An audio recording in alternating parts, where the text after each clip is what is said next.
It is the Sports Fix here on Flow FM, and it's time now to have a look at Great Flinders football. Anzac round is in the books, and Chris Prime had a big weekend. He joins us on the line. G'day, Primey. How are you? You know, I'm good, Regs. Just a little bit croaky from all of my supporting over the weekend. Well, you had, teams to support on the Saturday, and then A team to support on the Sunday, right? Yeah, yes, got to support Tumby Bay, obviously, on the Saturday for the Anzac clash, and then went down and watched Norwood Westies on Sunday. Appreciate the amount of work the SNFL footballers do. Just their fitness and the amount of running and the speed they move the ball just blew me away. Yeah. You watch footy on TV, and I don't think you really appreciate the amount of work that some of these boys are doing. And yeah, look, I think when you see footy games live, and you know the speed they move the ball and the territory they cover, it brings it to a fore. So yeah, look, it's good to see football at a higher level on EP, and there was a reasonable amount of support there, and I think over the next couple of years we can keep getting the crowds a bit bigger and a bit better. We might see it continue on.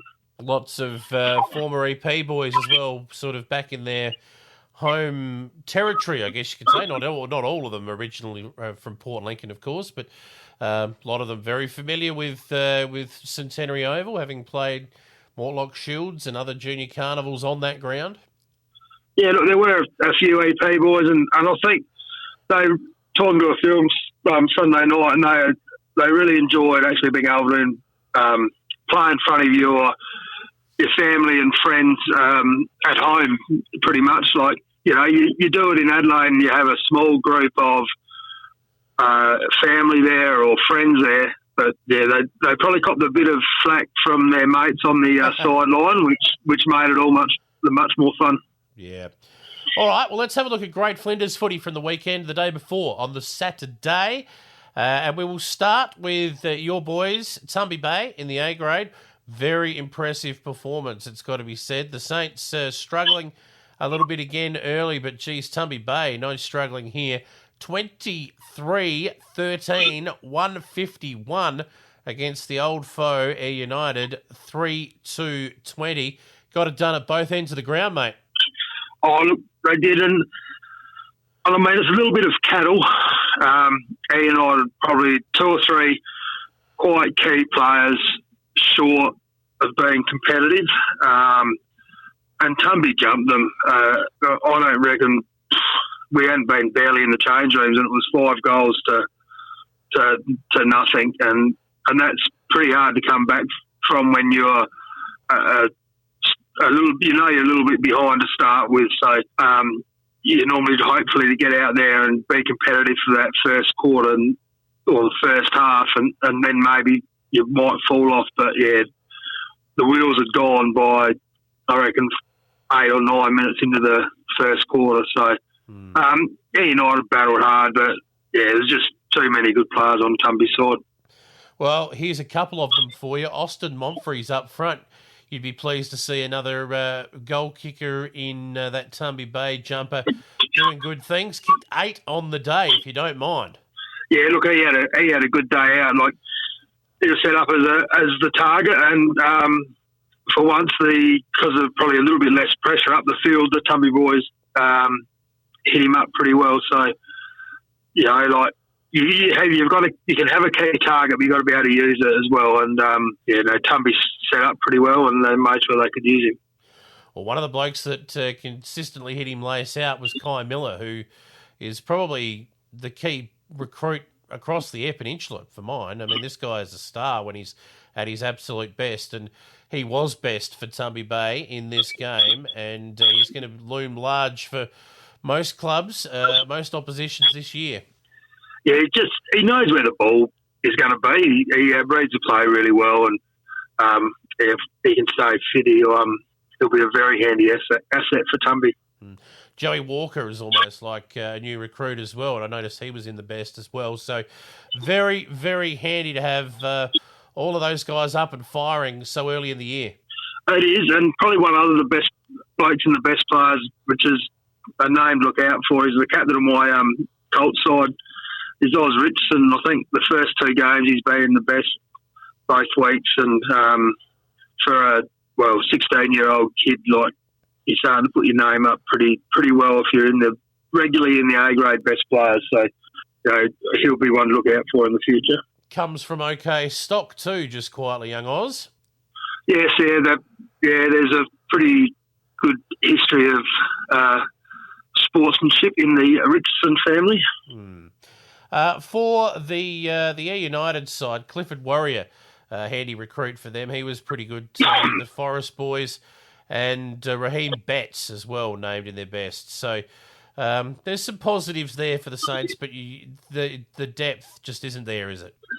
No, it's not, and you probably rely on TCU to do just a little bit too much, and it's I've been in that situation, and it's pretty tough. You generally can hold in for a while, but just end up weight of numbers gets hold of you. The other 2 games on the Saturday were one of them was an absolute beauty. The other one we thought would be match of the round, and as it turned out, Cougars were missing a couple, but United Yolana, this side, boy oh boy, if it puts together the perfect game, I don't know who can beat it. 9-17 the Eagles to Cummins Kapini Cougars 6-6-42. They'll get a few back when they meet again later in the year, but the Eagles just a class above at the moment. They were too good again. Oh, look, they are, and I think 9 goals, 17 probably tells you, like 26 scoring shots to 12, even kicking at goals half decently probably would have blown the game away. That look, United Yolanda, they're going to be pretty tough to beat throughout the year, I would think. Yep, Stephen Cretton up front getting it done with 4 goals, but the thing that I love the most about the Eagles at the moment is every week there's a whole bunch of new people in the best players. So this week it was Isaiah Wilkes' turn to be best on. Xavier Watson's in there again, but Stephen Connellan, Dalton Proctor, these are not household names, but every week someone else is stepping up to get the job done. I think that's probably been their strength over the last couple of years. They've had a real core of outstanding players, but there's others that step up every week.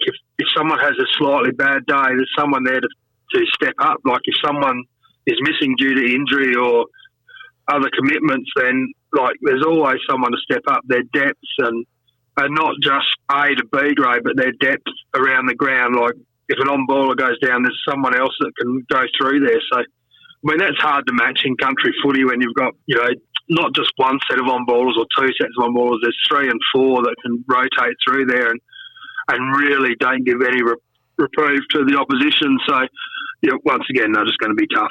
Yeah, bang on. Good to see Dylan Wandner back for Cougars as well. He was in their best, the big fella. Yowie Wagner up front was their only multiple goal kicker, booting 2 for the day. And Henry Turnbull has come a long way as well. He was named in their best along with Jay Green. So they'll still be around when the whips are cracking, Cougars, no doubt. But just a little bit light on, you used that word cattle before. They'll get a bit of cattle back, I think, the next time these 2 sides meet. I think this time here it's hard to gauge until everyone's seen everyone. Yeah.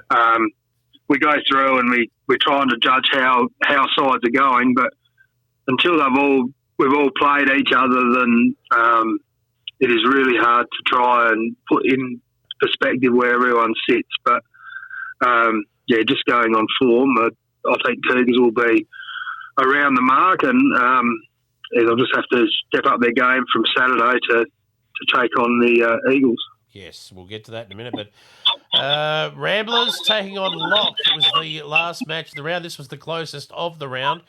And in the end, it was the New Look Ramblers 12-9-81.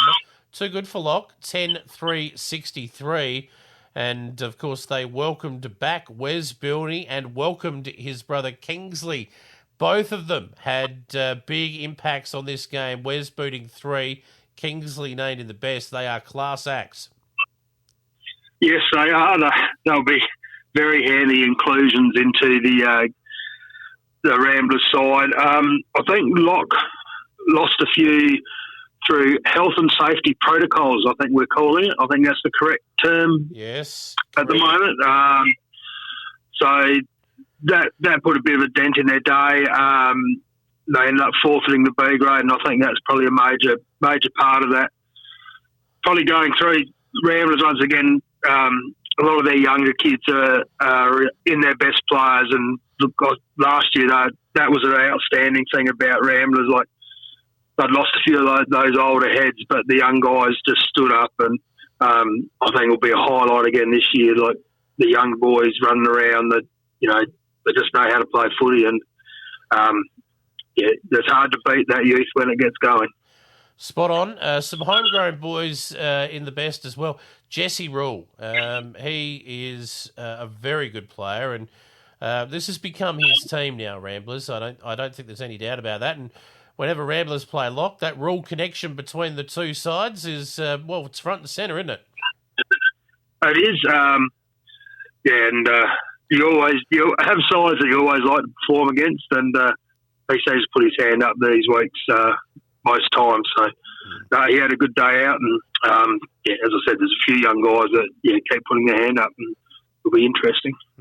Travie Beard booting 5 for the Lock side, and Aaron Beard, along with Casey Beard, named in their best. So some regular suspects there. A lot of their top end talent was still around for Lock, but yes, there will be a couple to come back into that side as well. Yes, and I think that's probably going to be one of those things throughout the year. We're going to have some weeks where sides will be missing a few players for health and safety reasons, and we'll just have to roll with that, and hopefully we can get teams on the field. Yep. Okay, let's have a look at round 3 of matches. Finally, we get a regular week. Well, kind of, because 3 clubs have the bye this week. Your team is one of them at Sunby Bay. Yes. Yeah, looking forward to a week off. Week on, week off. Like, that's how you should play at my age. Well, Lock, Sunby Bay and the United Yolanda Eagles all have the bye this week, but only 2 games, and ironically, it's umpire appreciation round, so basically only half the comp, showing some appreciation to the umpires, Primey. Look, I shouldn't comment because I don't know if I've shown my appreciation over the years. I've become a little bit calmer, but I've always voiced my opinion, and I think I would struggle with the dissent rule very badly. Well, you only got to wave your arms around these days, and it's a 50-metre penalty, but let's not talk about that. Let's talk about the 2 games that will be played, and that is Air United taking on Ramblers. You'd think, obviously, the team from Cummins, the Ramblers crew, will come up the highway and get the points, but it'll be interesting to see if the Saints do get a few back and just how competitive they can be. Oh, look, and I think they'll be setting up to, we have to get out of the blocks, and Angara Oval is a different oval to play, not quite as big and open as Tumby, so they'll be trying to, congest it a bit and stay in the game, and if they can start in the game and be competitive for that first quarter and then build from that, and you find yourself in games after half time, and then anything can happen because the other side thinks, well, we should have got away from this side and we haven't. So that will be Air United's challenge. Like, let's be competitive. Let's really attack the ball, and when we get the opportunity, put the score on the board, and and stay in the game. And in saying that, like, Ramblers will be going, we should get over the line here. We got to be on the ball. Like, you only have to be 5% off, and you can be in a tussle all day. So Rams got to make sure they bring their A game and are playing at 100% right through, just to make sure they get the chockies. Yeah. All right. So let's move on to what will be match of the round, and this is Cummins Kapini Cougars taking on Elliston Districts. Interestingly enough, these were the first 2 opponents of the season for the Eagles. United Yolanda, who have the bye this week.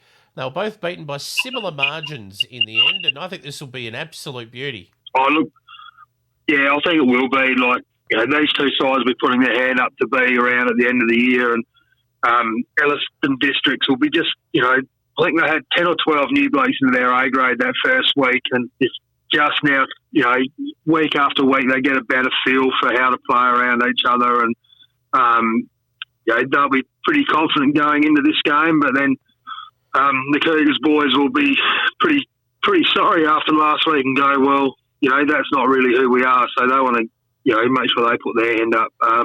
It's a question of who brings their best game. Like as I said, if you're 5% off, you find yourself 3 or 4 goals down quite quickly, and that's hard to get back sometimes. Yeah, absolutely. Some quality players from both sides. Obviously, Cougars have plenty of firepower up front. In round one, of course, the Elliston Districts crew only went down by 8 points, whereas Cougars went down by about 5 goals. I think it's closer than that, but on the back of that form alone, I'm going to go with Elliston Districts to get the job done in this one. I think they're a good side. Look, they are, and they historically haven't travelled well, but I think when you've got a real nucleus of a side, then those guys travel and everyone just goes with them. So I think they'll come down to Cummins and take away the win. All right.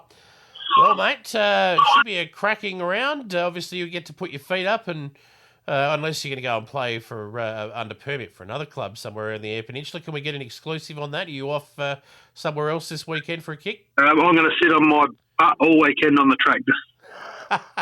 Got seeding to do, so good luck with that. Get that crop in, mate. No, that'll be my main goal. So hopefully I can get a couple of days over the weekend, and we'll see how we go. Good stuff. All right, Primey, well done, mate. Enjoy the weekend. Good luck getting the crop in. We'll catch up with you next week.